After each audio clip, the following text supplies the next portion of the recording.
some real news out of director Sam Raimi that James Franco was actually the third choice to star as the Wizard. We have one rule in show business. Never work with kids or animals. I'm already working with this thing.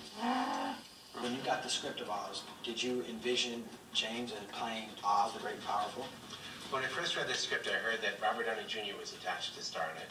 That's why I didn't probably think of James originally. I met with Robert a few times. It turned out not to be right for him. And then briefly, Johnny Depp considered the project. It turned out not to be right for him either. And then I heard that James had read it and liked it. And I hadn't even thought of James. I knew him very well. He was a friend of mine. Because, Fine! You wanna come? Come! Of course, you'll see James on screen starting March 8th.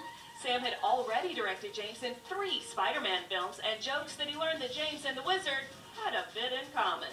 it's a story of a selfish man who becomes a selfless man. However, as I began to think about James's experiences with me, I also remember when he was a selfish young actor.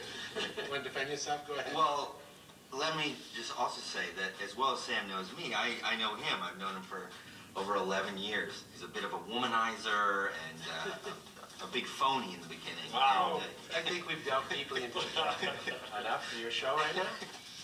At that point, Prince Michael was told he had time for one last question, and I reminded him of something he wanted to ask. I just turned 16. I'm looking to get acquainted with the business, become a professional myself. Do you have any advice? I'll give you some advice. Uh-oh. So, this is what I like to tell people.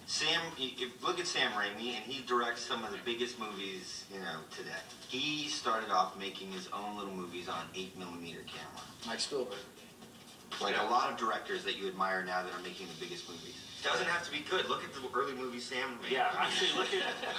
Okay, so after the interview, when the camera stopped rolling, what happened? How did you feel? Honestly, Brooke, I felt relieved. You felt a little bit relieved. Well, what's next? Are you planning to go to film school? I'd love to go to USC after I finish high school. It's one of the best film schools out there. It's where George Lucas studied. And tomorrow, Prince Michael, I want the audience to get to know you a little bit better and find out what you thought of this entire experience.